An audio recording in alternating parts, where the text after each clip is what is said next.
Hi our viewers, welcome to CBC Friday Bulletin. My name is Ali Abdullahi Selil Al Shuraim. I am Ahmed Borale. Here are the headlines: the Garissa terror attack, The residents' prediction. It was 2nd of April 2015. The city was well known by its security and everybody slept peacefully while having in mind things will go as usual, but it went opposite.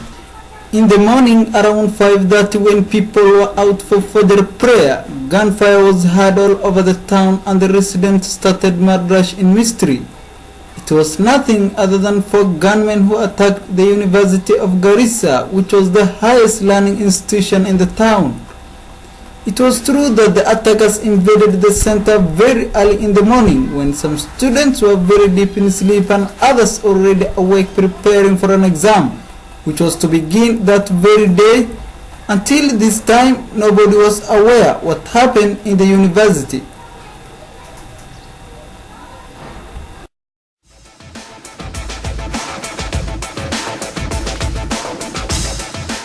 As CBC, we were in the first line to know the situation, and I was the first journalist to enter the place.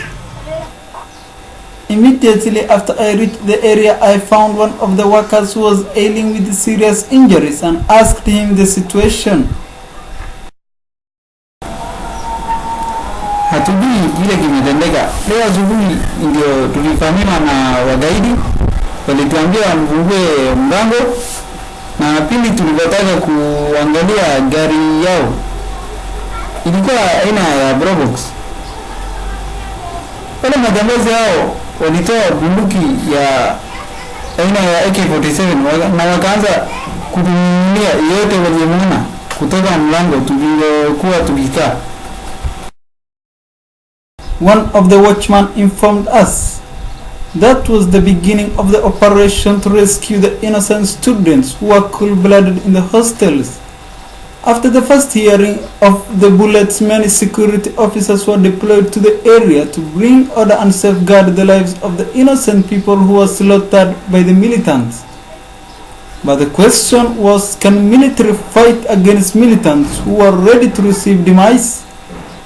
But we have been all surprised when the military could not rescue the place, although they have tried their best.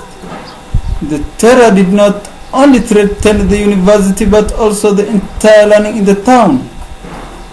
Most of the schools were sitting for their end term exams as they were approaching towards the end of the first term. I have taken no time to reach one of the boarding high schools in the area, which was County High School. I was shocked to find all the students out of the classes and not knowing the way forward. I went to the administration block and asked for permission to ask some questions. I asked whether the principal wanted to release the students or not. He first hesitated and feared if he releases them, they would be harmed on the way as others were coming as far as from Mandera. But eventually he was found by the county director of education and ordered all the boarding schools in the region should be released as the situation is deteriorating and worsening. After brief assembly, they were all released and diverted to the different ways they followed first to come to the school. After the closure, we have taken our return to the university, which was still under siege. It was the 10th hour of the day and still the content of the university were crying and wailing at the top of their lungs for no help. It was the last 15 minutes when the REC unit conquered the place and killed the gunmen, also brought order in the area. It is a very risky job, Ali. We appreciate your report. And here I have questions for you today, and some of the viewers are. These questions are from some of our viewers, and when they were watching the news you have prepared for us during the massacre. And Ali, one of the questions is, how was the reception of the residents to the victims? Ahmed, according to the residents, according to the even students, the reception of the residents was very good. It was very welcoming. They have received the students warmly, because they have even gave them accommodation. Some of the students even spent at the villages around the university. And I can say most of the students were talking the goodness of the residents who are around the place. Thank you, Ali. And here is another question. Maybe our viewers are asking themselves, when such incidents happen, police must be there and they must rescue the citizens of Kenya. And how did the police reacted to the situation? Yes, that was the question which was asked by several people, including even some of the students who were cold-blooded at the place.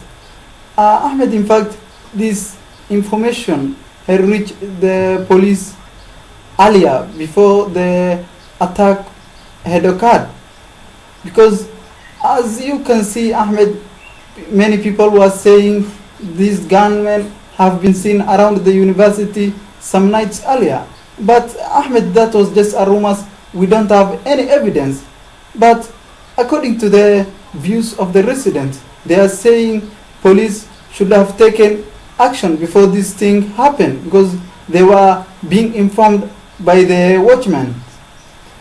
Thank you, Ali. Here is the last question I have for you today, and thanks for the marvelous job you have done. The risk squad have yet arrived there, and they have delayed their services. So, what can cause this such services to be delayed? Ahmed, in fact, that was the question which was asked by all of Kenyans. They were all saying Red Squad had delayed. They were supposed to be there earlier than they have arrived, because the university was under siege for almost 15 hours. And in fact, it was the last 15 minutes when the Red Squad arrived at the place and conquered and killed the gunmen. Ahmed, they have gained a lot of experience about the attack of Westgate, because it was the same attack which has been occurred in Garissa University. In fact, I can say very innocent students who were just killed because they were gaining education, and they were just learning. They were just in class for their personal benefits, and also to develop the country. Thank you, Ali, for joining us. Thank you. Dear viewers, we are taking our time to report the news that can make change and that can be sensible to our viewers. We are coming back. Stay tuned.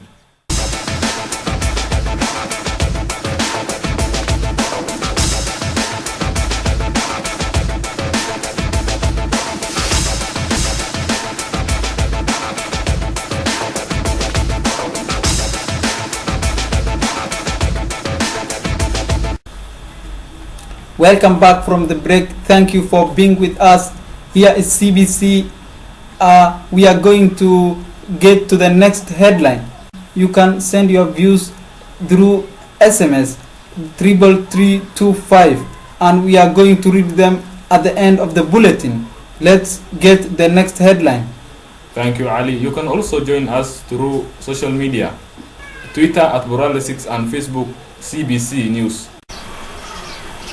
Here is a category that focuses basically on what are the expectations and predictions that people are saying about the government's take on this terrible incident. I have gathered different views of the residents, many from many parts of Kenya, via social media, video recording, and also through short message services.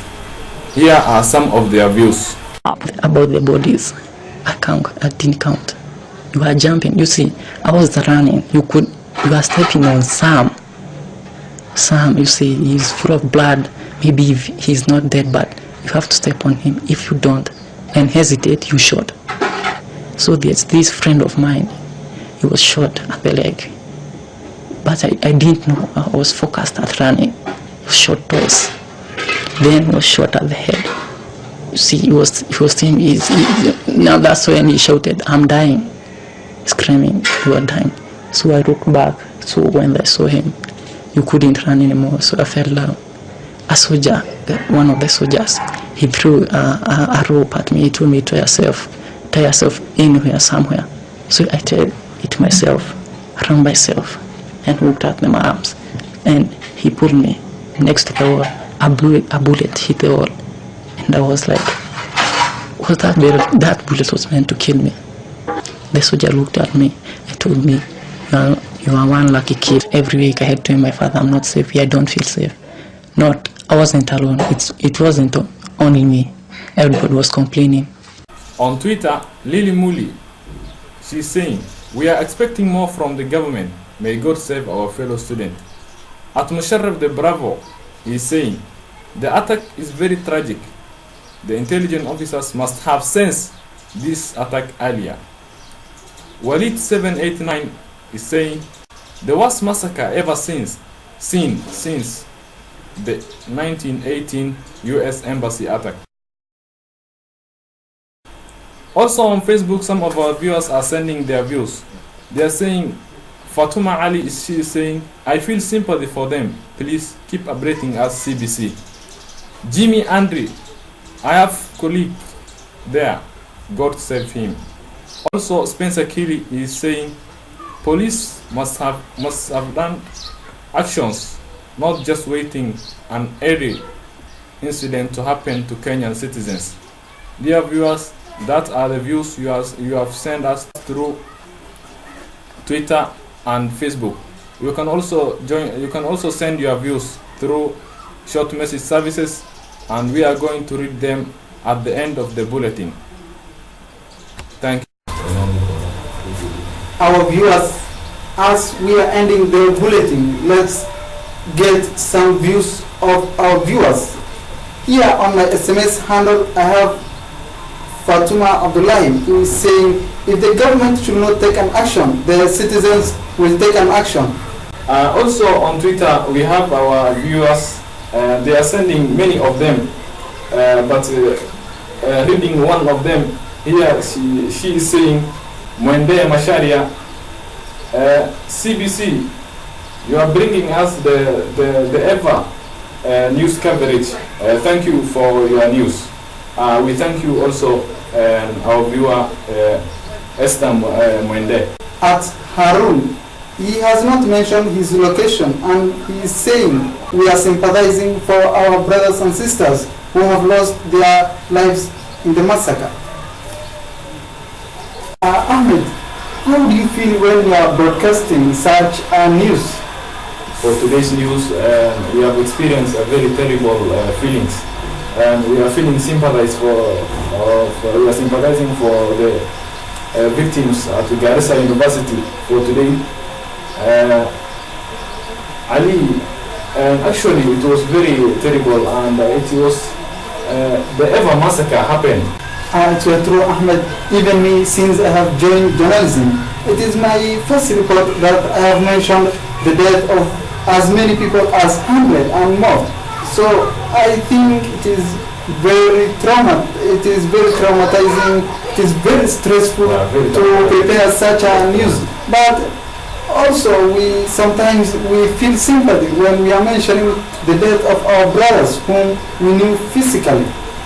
Also, it is very traumatic to know someone whom you know physically. It is very trauma. It is very trauma indeed. It is very sad.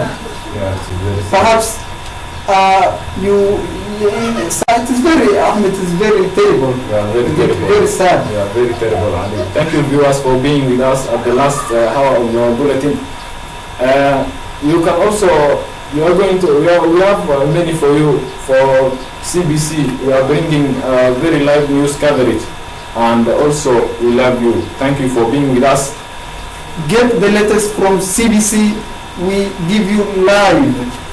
My name is Ali Abdullahi Selil, and I am Ahmed Burale. Ciao. Until next time.